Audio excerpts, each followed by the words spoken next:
Ladies and gentlemen, welcome to the Packernet Podcast. I am your host and resident panelist, as always, Ryan Schlip. Check us out online, packernet.com. Find me on Twitter, pack_data. Well, what I'd like to start off with today is I want to do a little bit of an overview of what we've got coming up. There's a lot of things that happen in the offseason, a lot of little things, but they even sneak up on me sometimes, and I wanted to check up and see where we're at. So there's obviously some lingering NFL nonsense going on, playoffs and Super Bowl, stupid bullcrap. But there's other things that are, draft related or this or that or whatever. So I want to go through the timeline as best as I've been able to assemble it. So obviously this week we've got the final playoff games before the Super Bowl. Both games are on they're on Sunday. We've got Bills, Chiefs. We got Commanders, Eagles. Go Bills, go Commanders. Then on January 30th, we have the East-West Shrine Bowl. That's going to be at the AT&T Stadium in Arlington, Texas. East-West Shrine Bowl is a college football all-star game, first held in 1925. Showcases the top college football players eligible for the draft, providing an opportunity to demonstrate their skills in front of NFL scouts, coaches, and executives. The event is organized by the Shriners International. Net proceeds benefit Shriners Children's Healthcare System, providing specialized care for children regardless of their family's ability to pay. But you're going to have Shedeur Sanders there. You're going to have a whole bunch of superstars at the East-West Shrine Games, so that'll be a fun one to keep an eye on. Then on February 1st is the Senior Bowl. That's going to be at Hancock Whitney Stadium in Mobile, Alabama. Senior Bowl is always a big one for the Packers. There's always some people that they're some standout guy that Packers end up picking up. So that's always one to keep an eye on, especially for Packer fans. It's kind of funny too. I was looking at some of the guys to keep an eye on here. I didn't even realize that Chimere Dike here from Florida, who used to be at Madison, apparently has kind of reemerged. I kind of thought he was going to fade away into obscurity, maybe not even get a shot. I'm excited to see his name here. I mentioned before it was a friend of my cousin's, actually. So hopefully he can work his way onto an NFL team. That'd be pretty cool. If he gets to Green Bay, I'm going to have to get a jersey. Although that's not the best name to put on the back of a jersey. Anyways, yeah, I didn't even realize that. Maybe not. I'll just root for him silently. Then the very next day, February 2nd, we have the Pro Bowl. A week later is the Super Bowl at the Caesar Superdome in New Orleans. About a week to 10 days later, first day for clubs to designate franchise or transition tags. So that'll be, we'll start having discussions about who's going to be available, right? So after the Super Bowl, obviously everybody starts talking a lot of stuff. So there's a lot more content, a lot more news starts dropping. Guys like Ian Rappaport and everything else are so busy worrying about this season. But they're going to start pushing real hard, talking to everybody once that's all done. So we start talking franchise and transition tags. It's a question of who's going to stay, who's going to go. There's going to be a lot of talk about Max Crosby and Myles Garrett and all these things. People that, maybe they're going to be and then they're franchised or they come to a deal or whatever. So that'll be a fun time. February 24th through March 3rd is the NFL Scouting Combine. Probably the most exciting NFL draft event. Is it overhyped? Probably, but it's still fun. You get to see the guys in there. Seems like the event is getting a little bit worse every year because the way they try to make it a TV event, players and agents really don't like it. They're worried about their guys getting hurt, so some guys don't perform at all. Some guys don't perform very well, and it's not really a reflection of who they are. We've heard the Packers now the last several years say, yeah, that 40 time is bullcrap. We got them timed way faster. And it's either because they're tired or they're not putting in 100% or whatever the case may be. It's become less and less valuable, but it's still a fun time. Then, after the final day of the Scouting Combine on March 4th is the deadline for clubs to designate a franchise or transition tag, so that'll be the official word. And then about a week later, March 10th through the 12th, free agent negotiation period. This is where clubs can negotiate with agents of impending unrestricted free agents. And then March 12th is the start of the 2025 league year and free agency signing period. Now, we're going to start hearing news March 10th, as soon as the free agent negotiation period starts. that's basically the start of free agency. That's when the news starts. Oh, this deal is done. This deal is done. And then nothing really becomes official until March 12th. And occasionally there are things that fall through, but it's pretty rare. So usually what you hear March 10th, 11th is pretty much a done deal. Then after that, there's a little bit of a dead period. Well, not really, because free agency goes for however long, but it'll start to peter out. You got the annual league meeting March 30th, so that's kind of when we'll get some press conferences from Matt LaFleur, from Brian Gutekunst, whoever's there.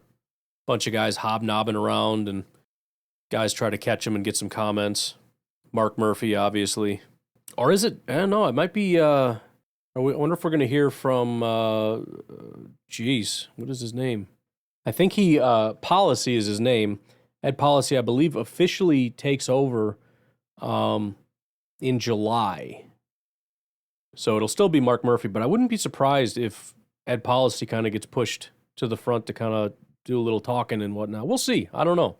That'll be an interesting thing, too, for 2025. We get to hear a little bit from Ed Policy, kind of get to know him a little bit, see what his visions are. I know some people are of the opinion that he's going to put the GM and head coach on the clock, and, I mean, who knows, you know?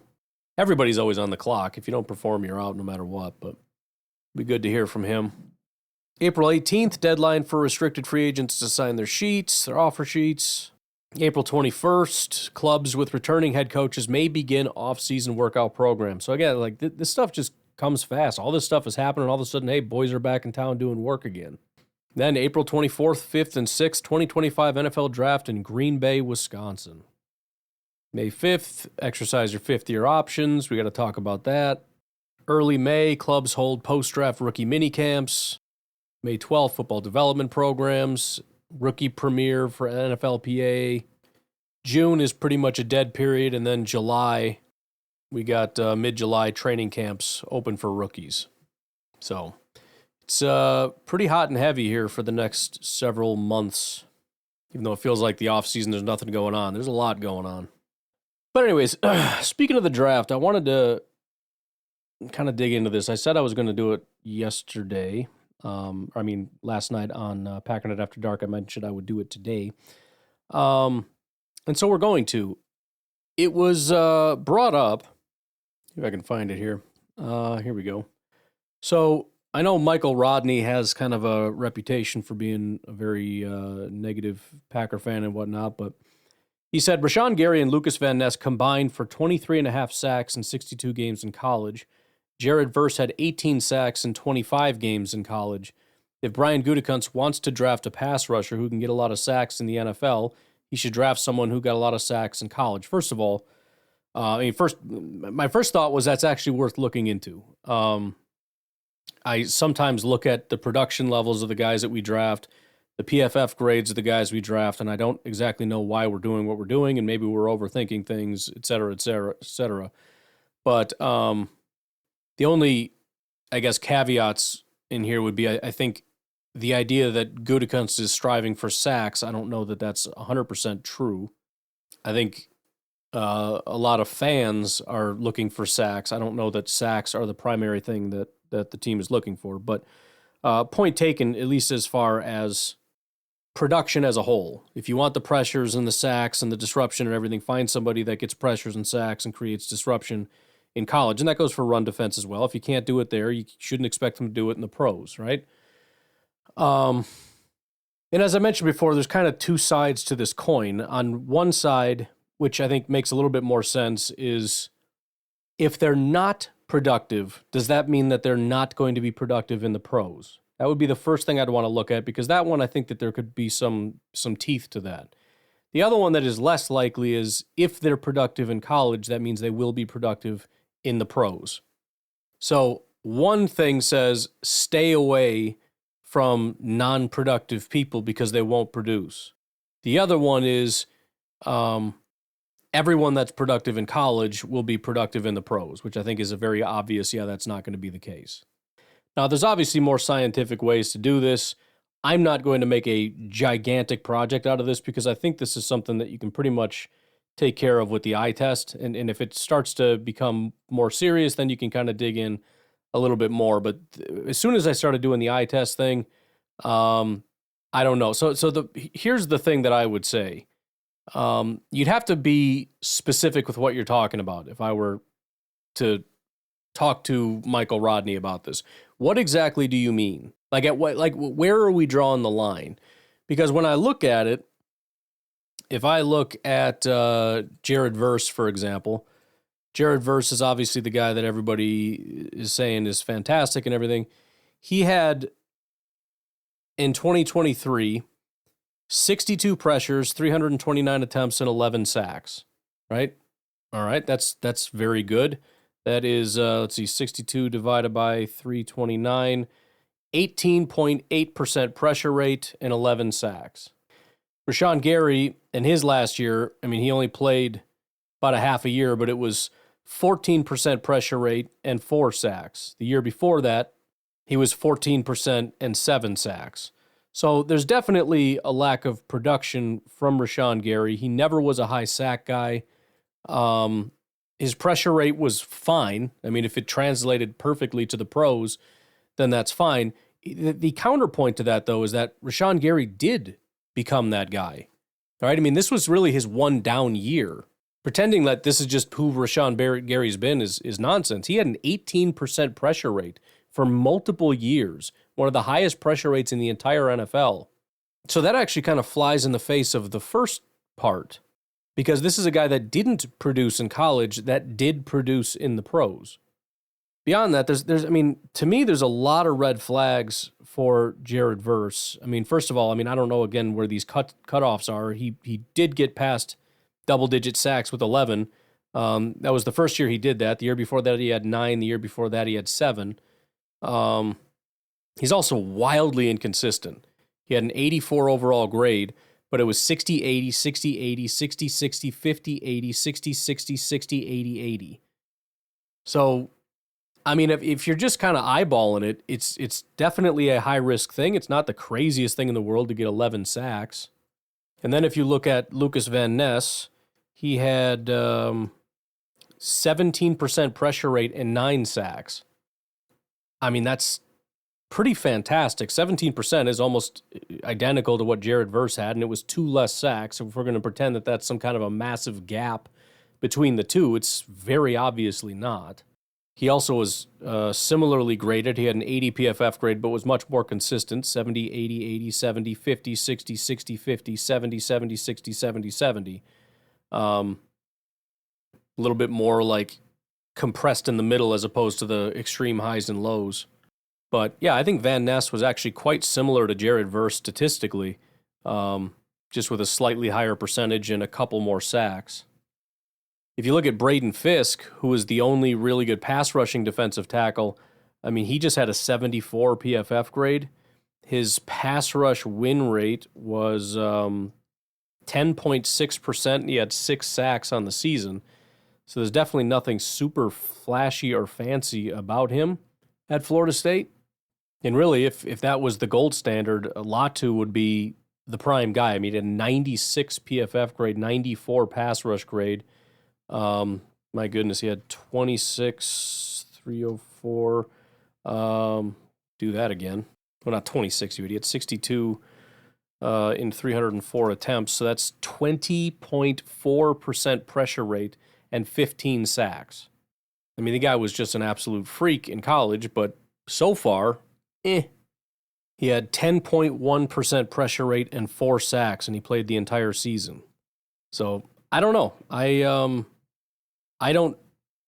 get it, and I agree. I would love to just be able to find somebody that's just a stud in college, and they do everything fantastic and all this stuff. But, again, I think Rashawn Gary is actually a pretty strong counterpoint because he was significantly better in the pros than he was in college.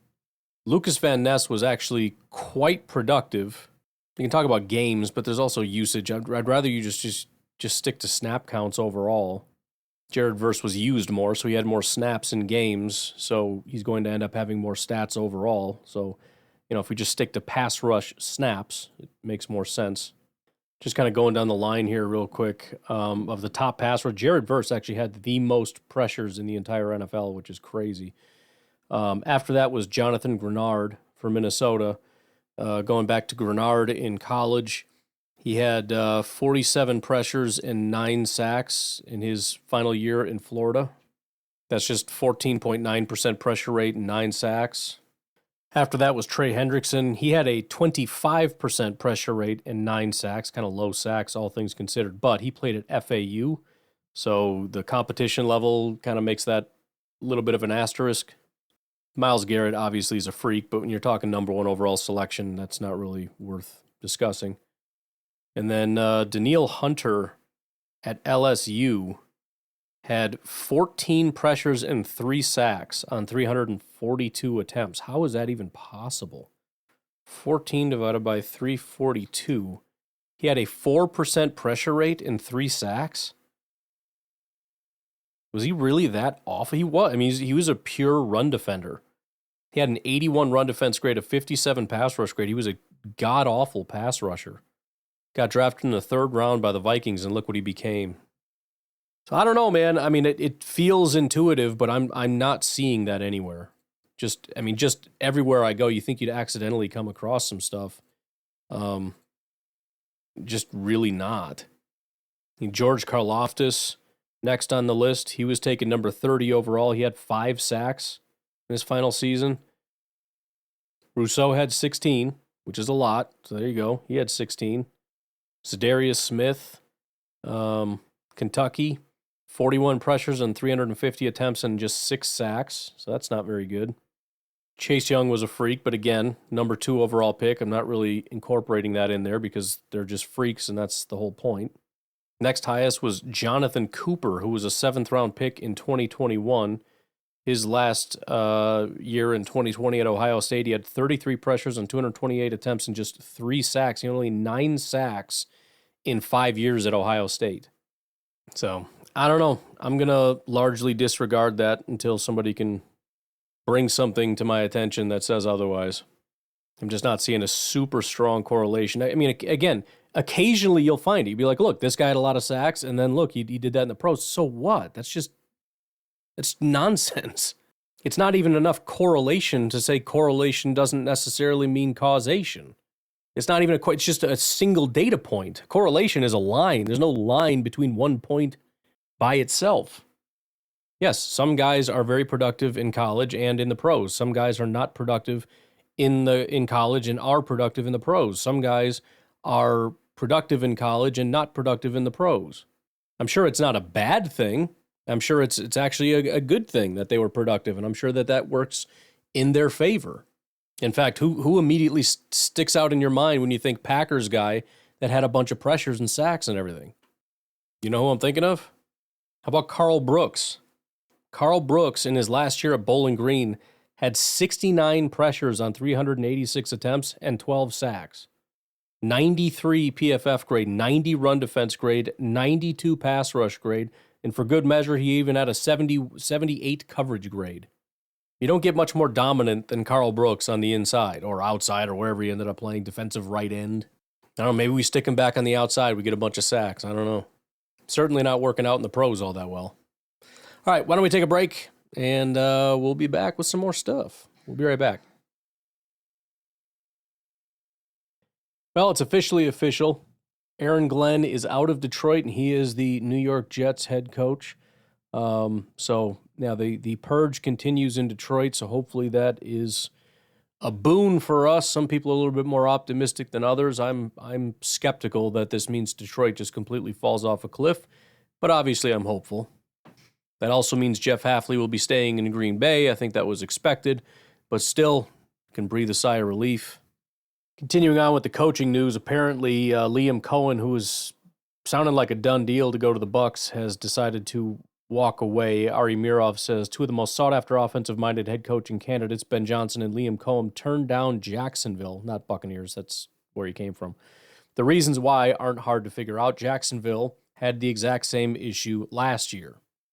The issue that I believe he's referring to is Trent Baalke. The guy is just a complete and utter disaster. No idea. I mean, as bad as it was that they brought back Poles, Baalke is, I mean, it's kind of becoming a laughingstock. I don't know what kind of information he has on the organization that's got him locked into his position, but they lost out on I mean, if that cost them Ben Johnson, they're really stupid. I don't think it did, but good Lord. And then the last couple things on the coaching cycle, both of them about the Chicago Bears. Here is, of course, the introductory press conference where these guys just cannot stop talking about the Green Bay Packers. Here he is. I know this is the toughest division of football right now. There's 3 teams that made the playoffs this year. I've got tremendous amount of respect for the coaches and the players in this league. Having competed against them for the last 6 years. Dan Campbell, Kevin O'Connell, you're talking about 2 guys that are up for Coach of the Year awards as the season ends here. And to be quite frank with you, I kind of enjoyed beating Matt LaFleur twice a year. Yeah, awkward silence after that.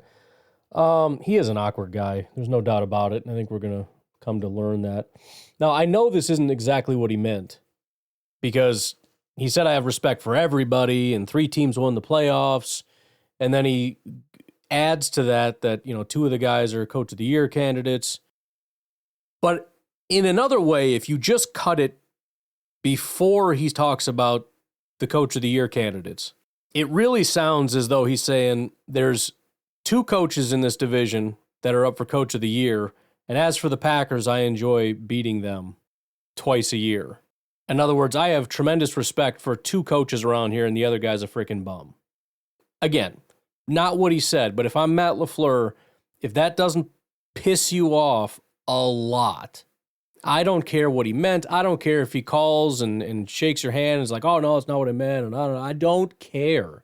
I don't care. Every bit of hatred you had for the Bears needs to go up tenfold. I want you to dedicate a lot of time to beating the Chicago Bears, all right? And the Vikings and the Lions. But that one was a kick in my stomach, and I'm not even Matt LaFleur. So that really needed to kind of tick him off, and everybody else in Green Bay for that matter. To be treated like we're the little brother in the division now, you got to be freaking kidding me. With that, though, here is Dan Orlovsky giving his thought on this fit. One, hiring a coach is a dice roll. It's a worthy dice roll. But here's the hesitation I have, okay? We don't have a lot of evidence in the NFL, specifically over the last maybe 6 or 7 years, where a team and an organization has a young quarterback and they go chase the offensive-minded head coach and it works.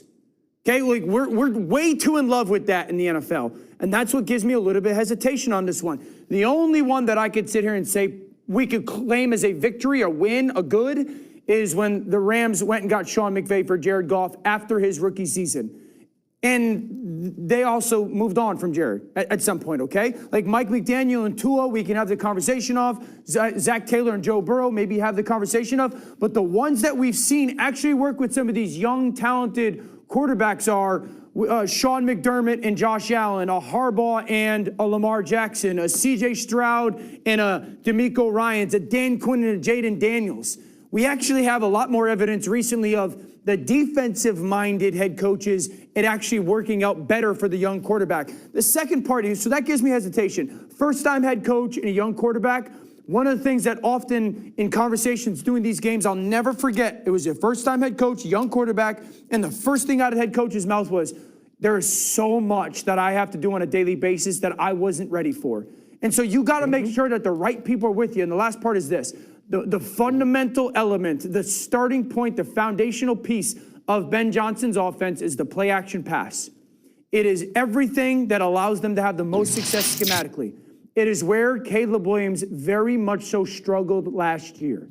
Can he get better at it? Absolutely. Do I think that they were equivalent when it came to the styles of it? No.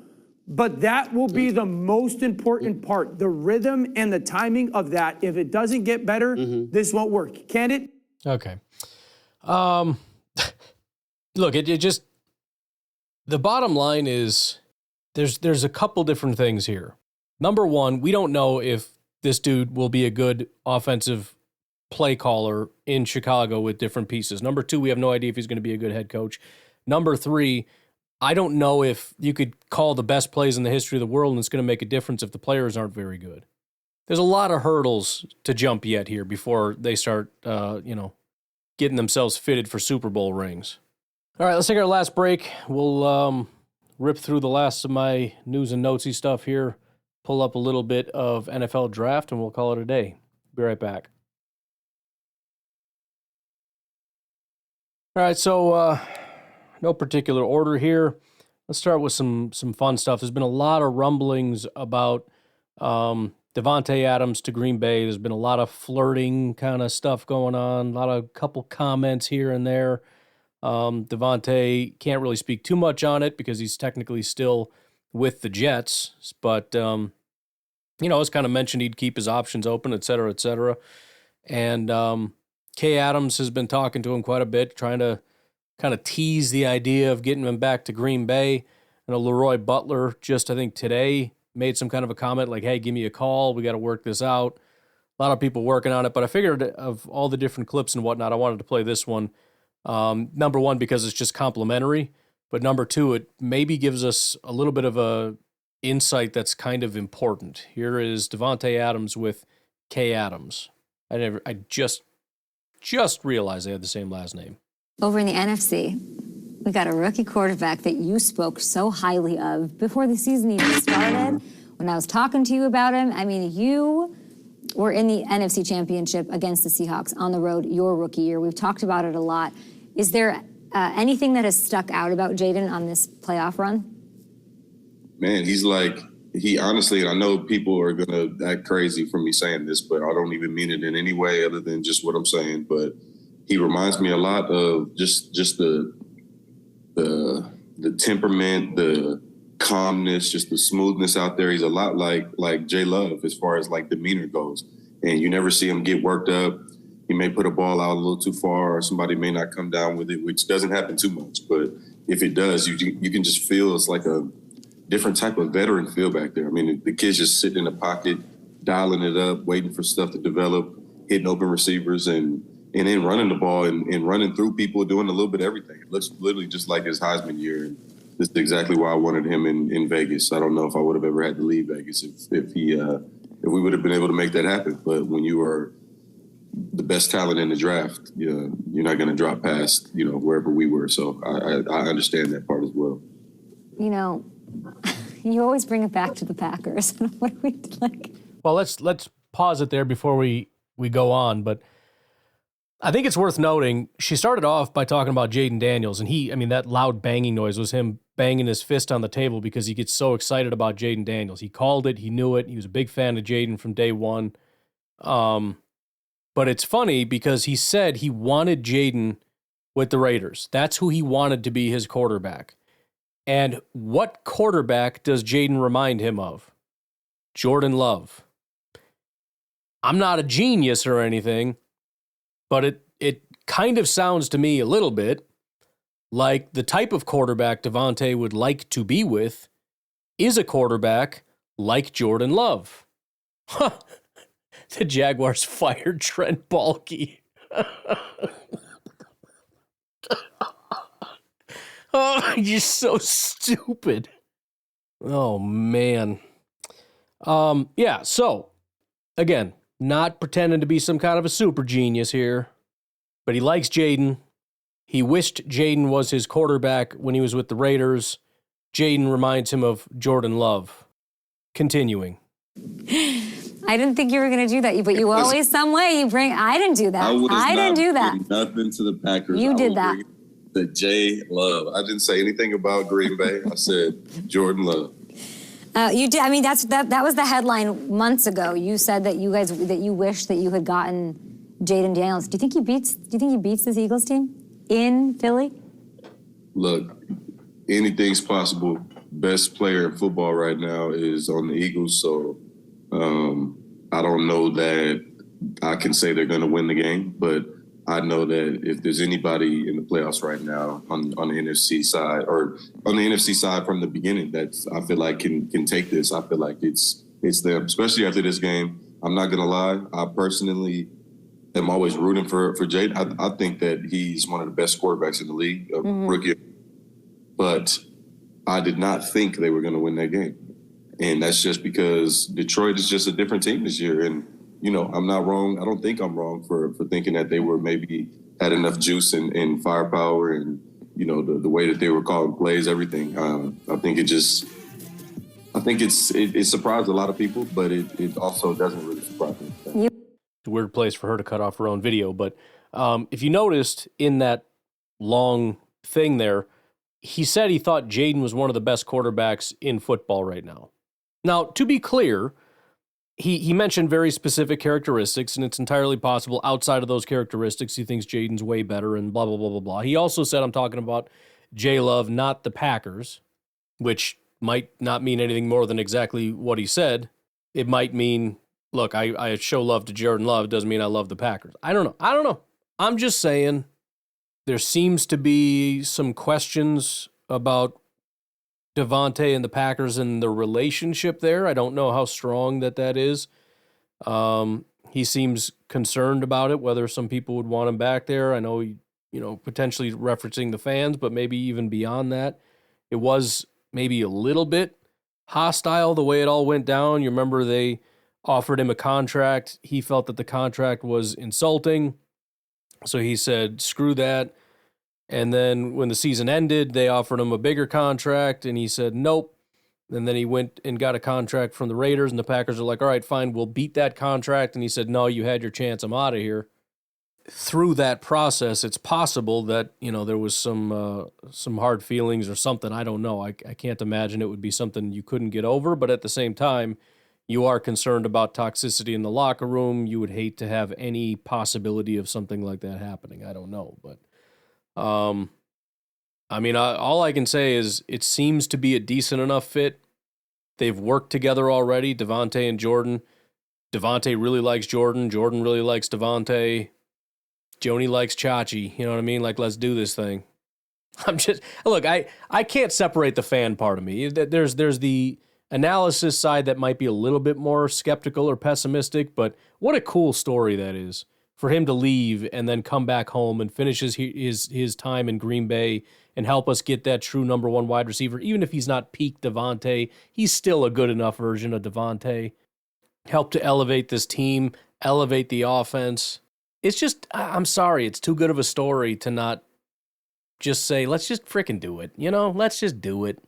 It's Davante, man. It's one of the greatest Packers I've ever had the chance of watching. I don't want him to end on some stupid other team. Forget that. Just come home, all right? Just come home. In other news, 9-time Pro Bowl linebacker Khalil Mack, who said after the Chargers' postseason loss to the Texans that he needs to take some time to mull his future, will indeed play in the 2025 season per source. Mack's contract is up, and he is scheduled to be an unrestricted free agent. On its face, it seems kind of silly. Khalil Mack is 900 years old. That said, however, believe it or not, he is still that frickin' dude.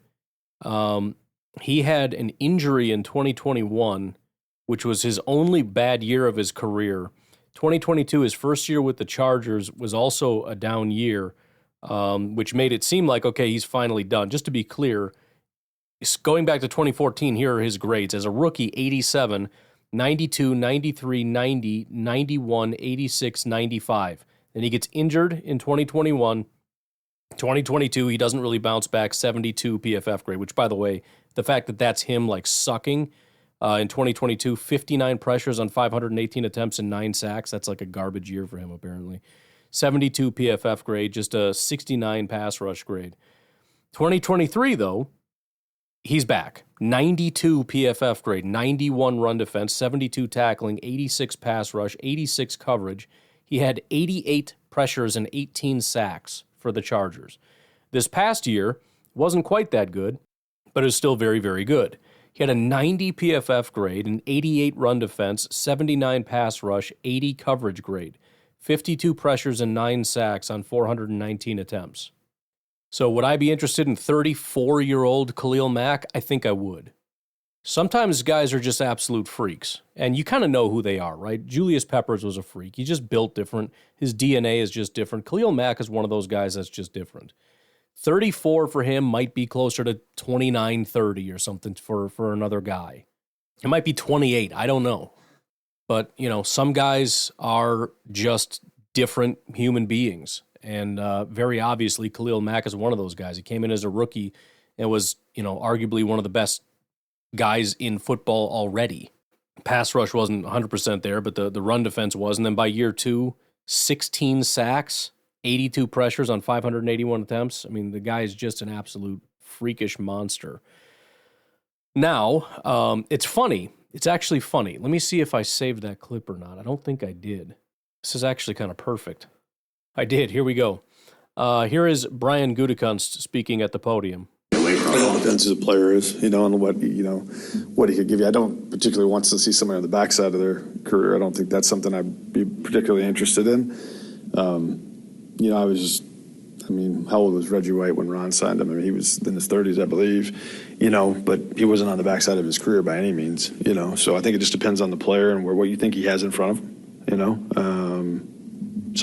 it just depends on the player. So it's very interesting because we know Gutekunst does not like the older players, but at the same time, age is just a number. It's like I've been saying with the veteran thing. I don't want a 31-year-old for the sake of being 31. If a guy is a veteran at 26, then he's a veteran at 26. I'm so sorry if that still makes us a young team numerically. That's not really the main point of anything. Similarly, you look at Khalil Mack and say Gutekunst wouldn't be interested in a 34-year-old. And it's like, well, that's kind of true, but not necessarily. The question really becomes, what do they think Khalil Mack has in front of him? And, remember, we went out and got Julius Peppers. This is Ted Thompson, who doesn't participate in free agency, certainly does not like to go out and get older guys, but he went out and got a very veteran, old Julius Peppers. Why? Because Peppers is a freak. He has alien DNA, and he knew that Peppers would be able to play for the next XYZ years. You think Khalil Mack is dead by this year? This guy's got a couple years, 3, who knows how many years left in him. He's an absolute animal. He's a monster. Now, he could be wrong. You never know. But, you could be wrong about anything. Some of these guys, they're done by the time they're 29. You never really know. Everybody's different, but Khalil Mack is different. So, I don't know, man. I'm a little bit intrigued by Khalil. It goes against my Ted Thompsonite way of thinking, but again, at the same time, no, it doesn't. Ron Wolf is sort of the originator of this way of thinking that we all understand in terms of how the Packers handle their business. He went out and got Reggie. Ted Thompson got Julius Peppers. It wouldn't be that strange to me if Brian Gutekunst went out and got a guy like Khalil Mack, who is old in age but does not play like an older player. I will say he cooled off the last 5 games of the season. He didn't really have the best of his games. That might be something to look into. As far as the PFF grades go, the statistics kept rolling. 3 pressures. Let's see. His first down game was week 15. That was just he had 2 bad games. That was one of them. Week 16 against Denver, 3 pressures on 30 attempts. I wouldn't be mad at that. Week 17, 4 pressures and a sack on 22 attempts. That's insanely good. Week 18, 2 pressures on 16 attempts. That's well beyond fine. And then in the wild card game, he had 3 pressures and 2 sacks on 31 attempts. I don't know why the grades were not very good, but they weren't. But if that's like him not playing very well down the stretch, then okay. To be clear, how he started as far as the grades, 87, 69. I don't know if I even told you what his grade was. A 90. Yeah, I did tell you. 90 PFF grade. 87, 70, 82, 85, 90, 92, 68, 89, and then 39. That was his one he got hurt in that game, so that doesn't even count. He had played 4 snaps against Tennessee, so that doesn't count. So that's why. Oh, I guess that'll be the thing to hold on. Let me check that real quick. That would be the thing to look into because that's when he started to slip a little bit after that injury. Looks like it was a groin injury, so I don't think that's it's not a knee injury. It's not something that you would expect. It's just a soft tissue. Get a little tight and be fine. Yeah, he's probably just battling that the rest of the season. I don't know, man. I'm open to it. All right, let's just say I'm open to it. Be the second time we got a Chicago Bears cast off that came here and played better than he did in Chicago, with the severe caveats in place that, number one, this obviously is not coming directly from Chicago. And number two, I would be stunned if he played anywhere near as good as he did in Chicago.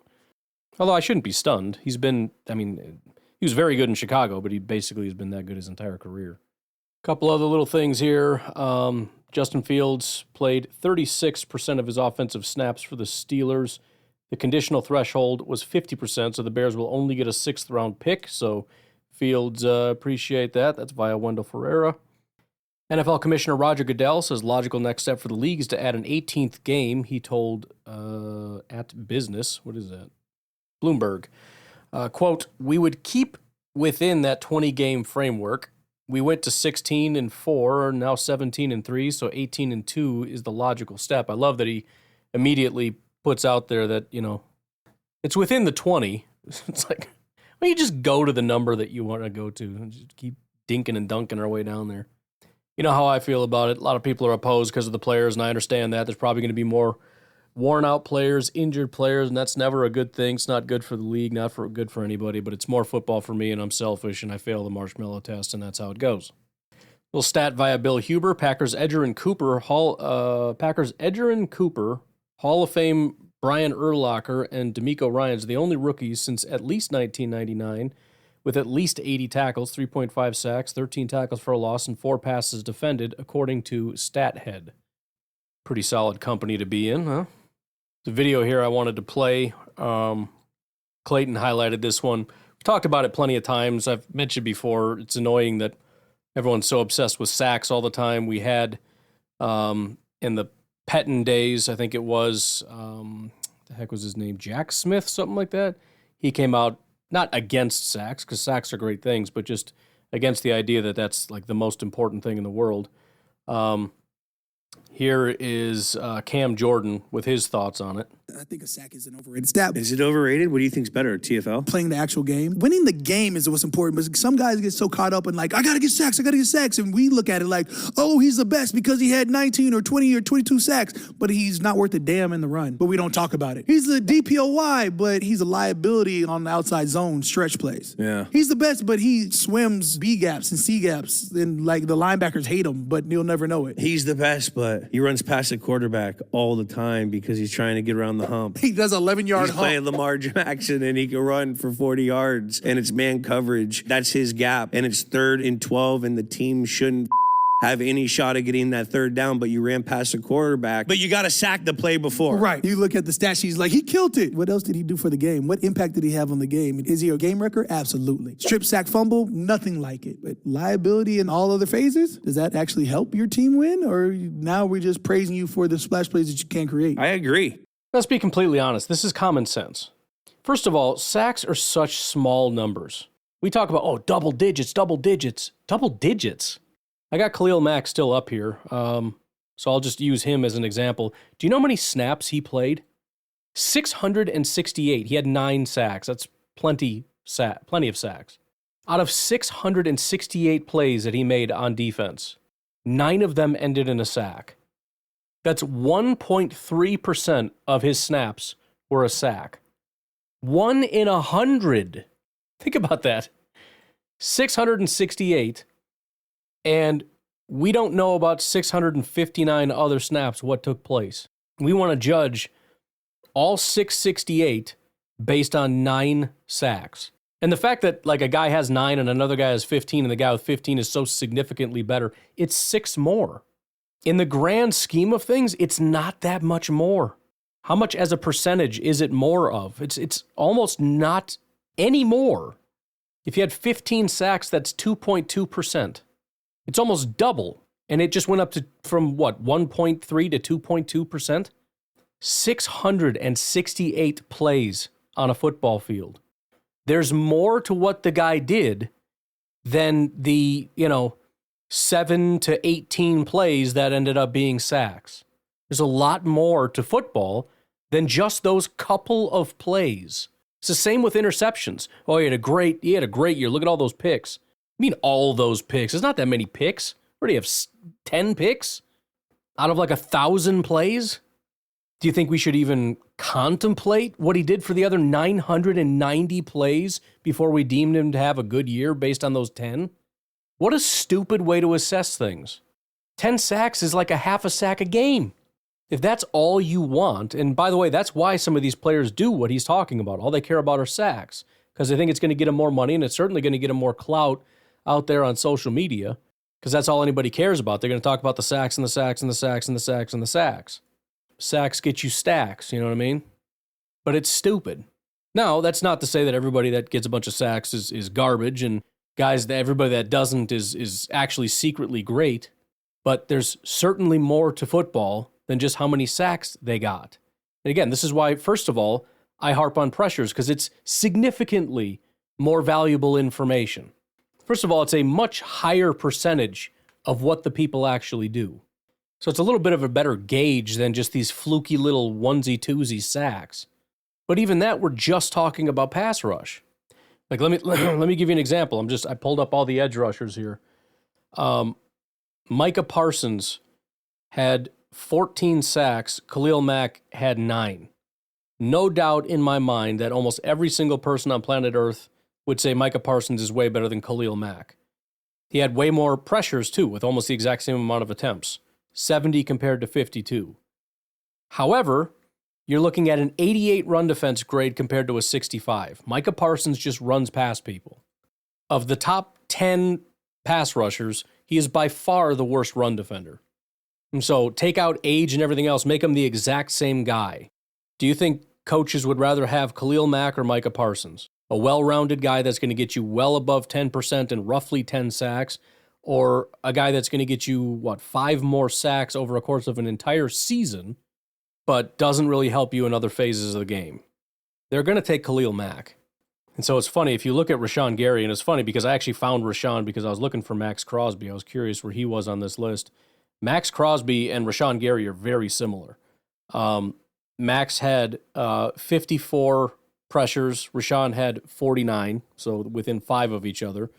Rashawn had 9 sacks. Max Crosby had 8. You say, well, Max Crosby only played 12 games. Rashawn Gary played 18. This is why I like snaps over games, by the way, because it's misleading. Rashawn Gary played 30 less pass rush snaps than Max Crosby did. 30 less. And he ended up with an additional sack and just 5 less pressures. Both of them, though, had a 73 run defense grade, which is actually an area that Rashawn is getting better at. He had his best year last year, 75.4, and then a 73 this year. So he is really improving off the edge as far as a run defender, something he kind of struggled with early on. In fact, his second year, which was the first year he actually had a decent chunk of opportunities, he had a 58 run defense grade. So this isn't to counteract what I was saying about generating pressure on quarterbacks more consistently with 4 men rushing. We still need to be able to do that. It is to say that the obsession with sacks as the be-all, end-all metric for all things is just such... It's come on, man. You have to know how small-minded and silly that is. You have to know that football is more complex than a number in the single to barely double digits. Any number in football that has single digits to double digits, like low double-digit numbers, is almost always going to be a completely useless statistic. Sacks and interceptions are stupid. They're unbelievably valuable, but as a tool to evaluate like how good or bad somebody was for an entire season is ridiculous. And that's why they're almost useless in terms of predicting how good they're going to be in the future, because it's not really a metric of how good you are as a player. It's a metric of how lucky you got this year and you will not get next year. That's why it's not something that's replicated almost ever. All right. Last thing, this has come up a couple times, and I think it is worth looking at. Like I said, I don't really like it as an excuse, but it is a thing. Youngest NFL teams and their records over the past 11 years. 2014 Jaguars were 3-13. The 2015 Rams were 7-9. 2016 Rams were 4-12. 2017 Browns were 0-16. The 2018 Bengals were 6-10. The 2019 Dolphins were 5-11. The 2020 Jaguars were 1-5. The 2021 Jets were 4-13. The 2022 Browns were 7-10. 2023 Packers were 9-8. The 2024 Packers 11-6. So you want to talk about how terrible of a job Matt LaFleur has done? Keep on going. Every other coach that had to coach the youngest team in the NFL, 0 of them over the last 11 years had even winning records. Matt LaFleur has 2 winning records, including 9-8, and then improving from 9-8 to 11-6, which is just unacceptable, and he needs to be fired for that 11-6 record. That is just so unbelievably appalling, obviously. Anyways, you fine, beautiful people, I'm going to leave you with that. Have a good rest of your day. I'll talk to you tonight, tomorrow, whatever. Have a good one. Bye-bye.